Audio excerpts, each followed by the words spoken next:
Muito bem, vamos para a bendita palavra do Senhor. Eu queria que você abrisse a sua Bíblia no livro de Esther.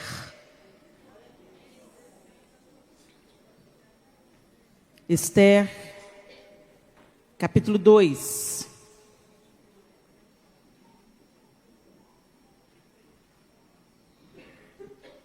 Eu vou fazer um rápido resumo para você do livro de Esther, para você que não conhece a história dessa moça. Esther, uma judia, órfã. Ela perdeu o pai, a mãe, e foi criada por um primo. E a rainha Vasti, que era a rainha do rei Xerxes, o contrariou. E o rei Xerxes, então, abandonou a rainha, condenou a rainha, por causa da sua insubmissão. E ele, então, queria escolher uma nova esposa e baixou um decreto para que todas as virgens se apresentassem para uma seleção, para se tornar a nova rainha. Não era voluntário, era obrigatório. E essas moças passaram por uma seleção e por uma preparação durante um ano inteiro para passar pelo test drive do rei. Coisas culturais. E Mardoqueu, primo de Esther, leva então sua prima para que ela fosse cuidada por Hegai, o homem que cuidava do harém do rei. E ele orientou essa moça. E aquela que fosse escolhida por Xerxes, todas fariam parte do seu harém, mas aquela que fosse escolhida por ele se tornaria rainha. E Esther foi tornada rainha. Logo depois que Esther foi feita rainha, houve uma grande perseguição sobre o povo hebreu, sobre o povo de Deus. E simplesmente pelo fato de Esther ser a rainha, esse povo foi poupado do extermínio total e absoluto. Porque ela estava no lugar certo, na hora certa, com o coração certo. Esse é o resumo da história de Esther. Mas eu queria ler com vocês o capítulo 2, que aconteceu logo depois do episódio em que a rainha Vasti enfrenta o rei Xerxes, e ele então muito se indignou, e a rainha foi deposta. No verso 1 do capítulo 2 diz assim: algum tempo depois, quando cessou a indignação do rei Xerxes, ele se lembrou de Vasti, do que ela havia feito e do que ele tinha decretado contra ela. Então os conselheiros do rei sugeriram que se procurassem belas virgens para o rei e que se nomeassem comissários em cada província do império para trazerem todas essas lindas moças ao harém da cidadela de Suzã. Elas estariam sob os cuidados de Hegai, oficial responsável pelo harém, e deveriam receber tratamento de beleza. A moça que mais agradasse o rei seria rainha em lugar de Vasti. Esse conselho agradou o rei e ele o pôs em execução. Nesse tempo, vivia na cidadela de Suzã um judeu chamado Mardoqueu, da tribo de Benjamim, filho de Jair, neto de Simei e bisneto de Quis. Ele fora levado de Jerusalém para o exílio por Nabucodonosor, rei da Babilônia, entre os que foram levados prisioneiros com Joaquim, rei de Judá. Mardoqueu tinha uma prima chamada Hadassa, que havia sido criada por ele por não ter pai nem mãe. Essa moça, também conhecida como Esther, era atraente, muito bonita. E Mardoqueu a havia tomado como filha quando o pai e a mãe dela morreram. Quando a ordem e o decreto do rei foram proclamados, muitas moças foram trazidas à cidadela de Suzã e colocadas sob os cuidados de Hegai. Esther também foi trazida ao palácio do rei e confiada a Hegai, encarregado do harém. A moça o agradou e ele a favoreceu. Ele logo lhe providenciou tratamento de beleza e comida especial. Designou-lhe 7 moças escolhidas do palácio do rei e transferiu-a, junto com suas jovens, para o melhor lugar do harém. Esther não tinha revelado a que povo pertencia, nem a origem da sua família, pois Mardoqueu a havia proibido de fazê-lo. Diariamente, ele caminhava de um lado para outro, perto do pátio do harém, para saber como Esther estava e o que lhe estava acontecendo. Antes de qualquer daquelas moças apresentar-se ao rei Xerxes, deveria completar 12 meses de tratamento de beleza prescritos para as mulheres. 6 meses com óleo de mirra e 6 meses com perfumes e cosméticos. Quando ia apresentar-se ao rei, a moça recebia tudo o que quisesse levar consigo do harém para o palácio do rei. À tarde, ela ia para lá e de manhã voltava para outra parte do harém que ficava sob os cuidados de Saagás, oficial responsável pelas concubinas. Ela não voltava ao rei, a menos que dela ele se agradasse e a mandasse chamar pelo nome. Quando chegou a vez de Esther, filha de Abiail, tio de Mardoqueu, que a tinha adotado como filha, ela não pediu nada além daquilo que Hegai, oficial responsável pelo harém, sugeriu. Esther causava boa impressão a todos os que a viam. Ela foi levada ao rei Xerxes, à residência real, no 10º mês, o mês de Tebete, no 10º ano do seu reinado. O rei gostou mais de Esther do que de qualquer outra mulher. Ela foi favorecida por ele e ganhou sua aprovação mais do que qualquer das outras virgens. Então ele colocou nela uma coroa real e tornou-a rainha em lugar de Vasti. O rei deu grande banquete, o banquete de Esther, para todos os seus nobres e oficiais. Proclamou feriado em todas as províncias e distribuiu presentes por sua generosidade real. Vamos até aí. Aqui faz um panorama geral daquilo que eu te falei, e você entende quem Esther era, como ela foi parar, onde ela foi parar, e que ela era favorecida. Ela achava favor diante das pessoas com as quais ela convivia. E Esther teve que passar por um processo. Às vezes você vê uma pessoa e você acha que só a beleza dela abre portas, pode até ser. Mas só a beleza de Esther certamente não foi o que atraiu a atenção de Hegai. Quem era Esther? Quem era essa moça que todos se agradavam dela? A gente vê uma pessoa transformada, uma pessoa curada, uma pessoa usada por Deus, uma mulher especial, uma mulher que se destaca, mas você não sabe o que ela passou para chegar aí.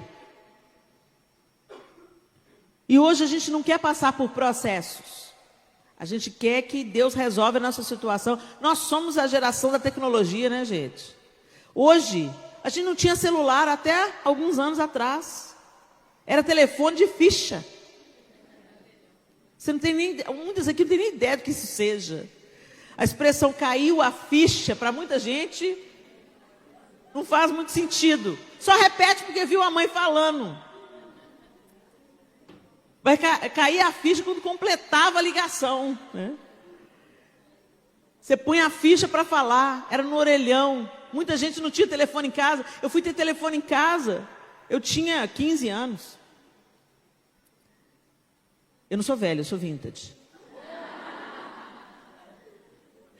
O negócio é que, mas hoje a gente vai dar um download de qualquer coisa, você fica, aquela rodinha, dá uma impaciência. E a gente até, ironicamente, a gente pega, faz assim como se fosse movido a manivela, a gente se inquieta, mas Deus não mudou. Os tempos mudaram, mas Deus continua sendo um Deus de processos. Se você planta uma semente hoje, você não vê ela brotando amanhã. Vai demandar tempo. Aquela semente tem que morrer. Que processo lindo, né? Aí sai um brotinho. E você vai nutrindo, você vai alimentando, você vai cuidando, dando a medida de água certa. E aí ela cresce, se fortalece, atravessa estações. Aí ela floresce, frutifica.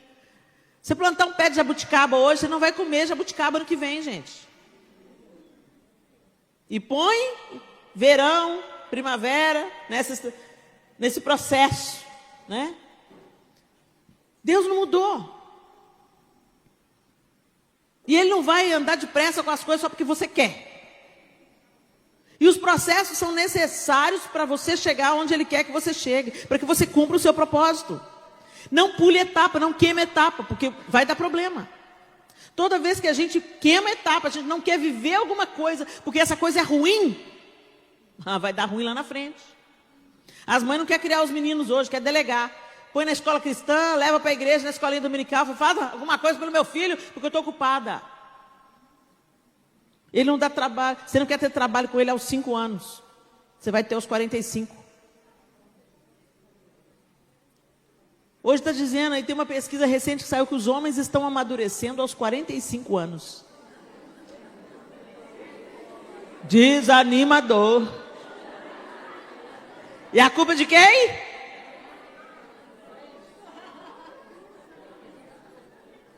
A gente vai viver a nossa vida e sente culpa. Toda boa mãe sente culpa, gente. Quantas mães nós temos aqui? Deixa eu ver. Você sabe o que eu estou falando. O ser mais culpado da face da terra é a mãe. E mesmo quando a gente não tem culpa, a gente tem. Porque os filhos falam com a gente, é culpa da minha mãe. Até Freud falou que a culpa é da mãe. A culpa é da mãe. Jesus, ajuda a gente, Jesus. Põe a mão na gente aqui. E olha, o Senhor tem uma coisa com a mãe, gente, porque é a mulher mais especial da Bíblia. Não foi Esther, a rainha. Não foi a prostituta Raabe. A mulher mais poderosa da Bíblia não foi a juíza Débora. A mulher mais poderosa da Bíblia não foi Ruth, a moabita, que abriu mão da sua vida para seguir a sua sogra. Também não foi Noemi, a mulher mais poderosa da Bíblia. A mulher mais poderosa da Bíblia foi mãe. O que ela fez? Foi mãe. Carregou o Salvador do universo no seu ventre. Que mulher, hein? Que mulherão. Tinha 16, 17 anos. Olha que Deus maravilhoso. Confia o filho dele para uma menina adolescente. E ela fez um ótimo trabalho. Bendito seja Deus. Mas a gente não quer saber desse negócio, não.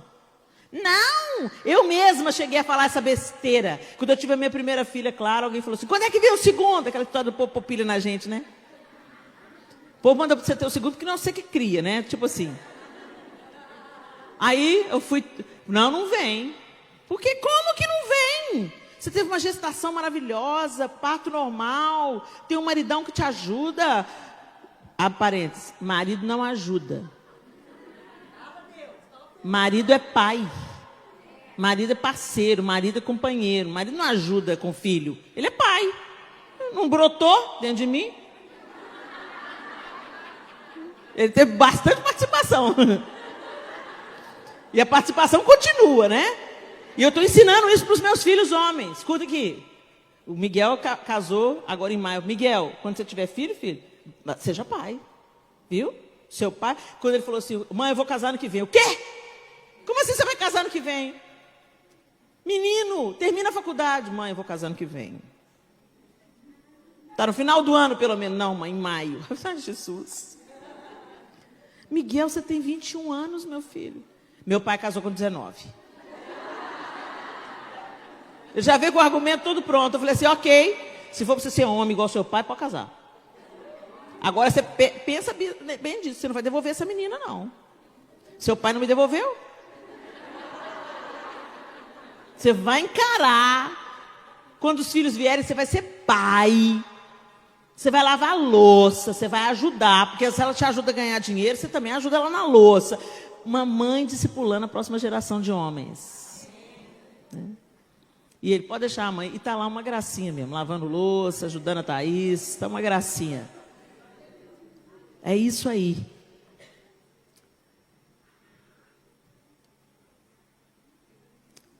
Nós temos que ensinar a próxima geração de homens a serem homens, mas a gente não pode deixar de ser mulher.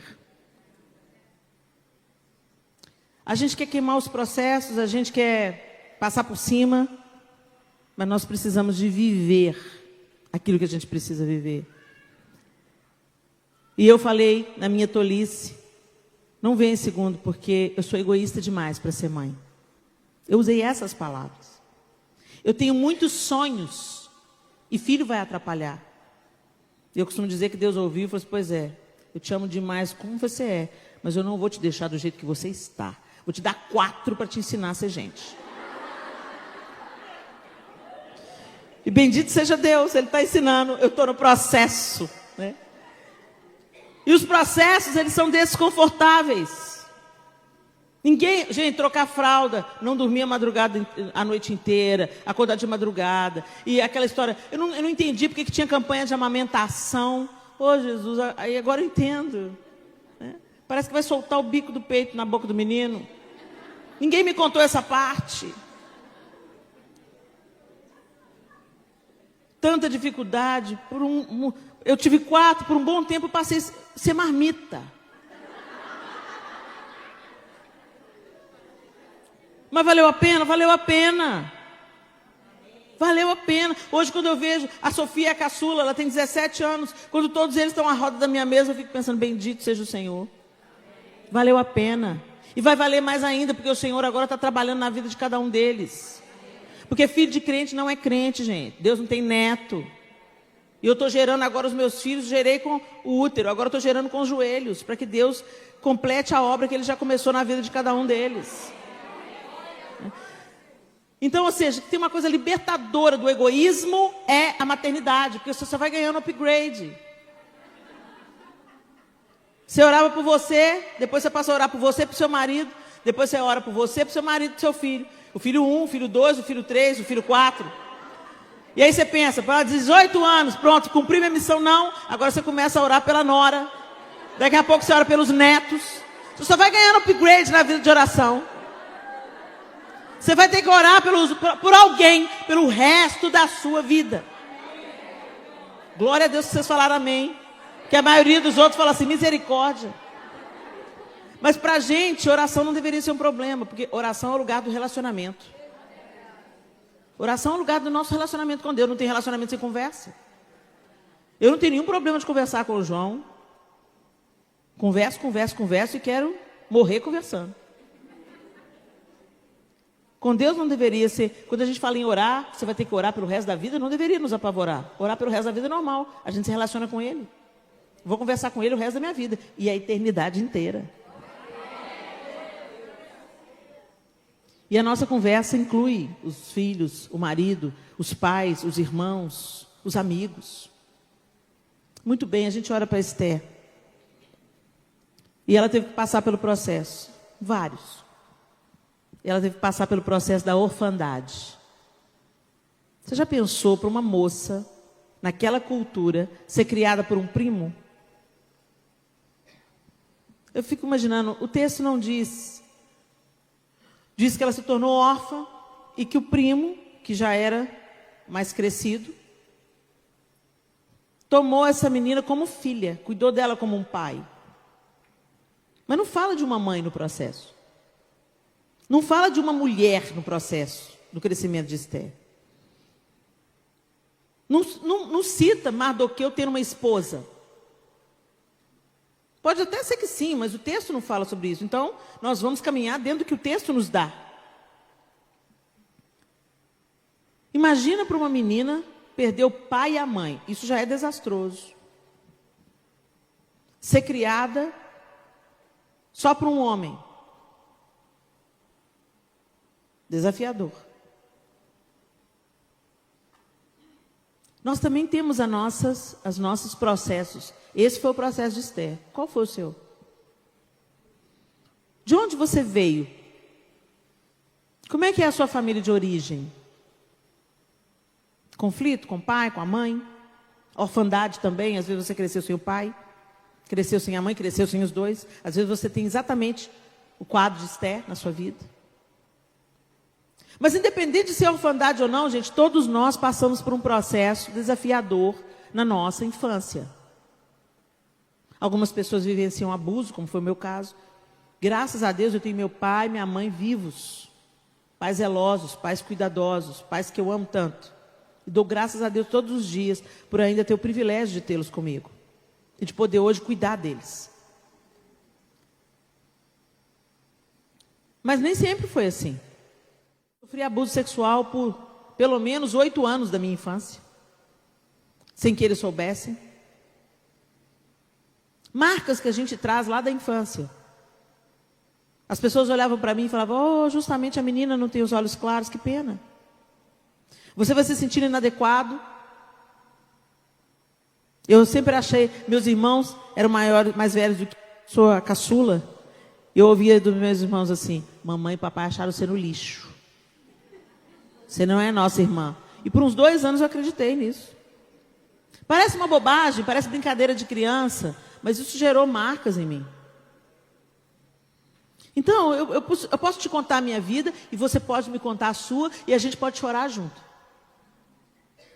Mas eu quero te dizer o seguinte, você chegou até aqui, então o que não te matou te fortaleceu. Né? Fica essa geração mimimi. Ai, não pode bater. Ai, não pode isso. Ai, não pode aquilo. Eles entram na adolescência sem resistência nenhuma. A namorada termina com ele e eles cortam os pulsos. É o que eu estava dizendo da história da culpa. Nós, mães, sentimos culpa porque trabalhamos fora, porque nos dedicamos à nossa carreira. E aí a gente quer compensar isso com com coisas materiais. Ou então com a ausência de correção. Eu ouvi mulheres dizendo, não posso corrigir o meu filho. Eu passo o dia inteiro fora de casa, trabalho a semana toda. Quando eu estou junto com ele, eu vou corrigir? Vai corrigir, porque isso é ser mãe, isso é amar também. Dar limite é amar também. E eu dou graças a Deus por cada surra de vara que eu ganhei da minha mãe. Bendito seja Deus, porque senão sabe-se lá Deus o que ia ter dado.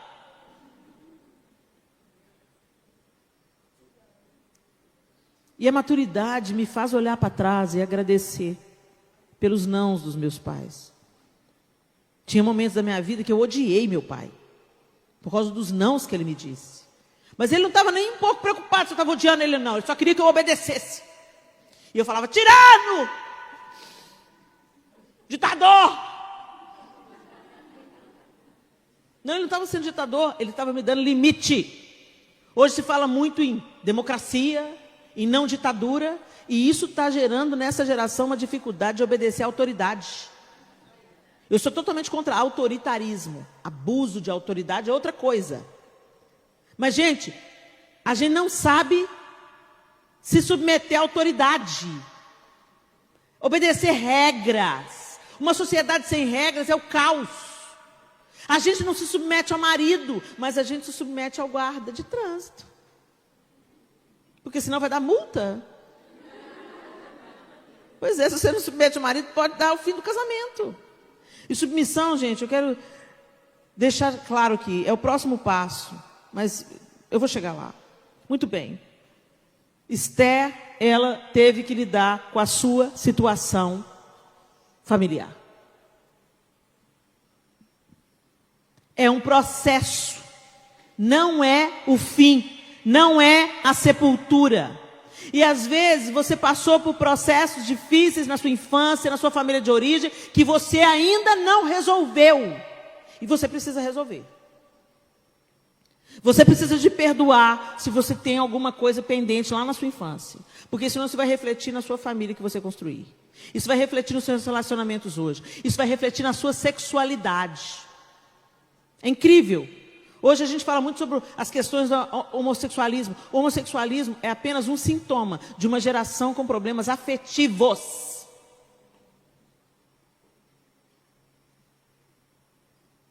Não tem uma boa relação com os pais. Não tem diálogo, não tem carinho, não tem amor, não tem verdade.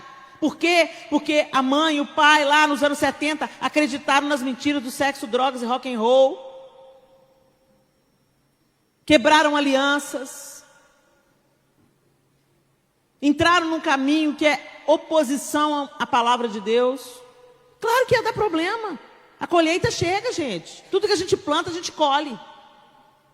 E o que tem plantado as gerações antes de nós? Abandono, egoísmo, relacionamentos interesseiros,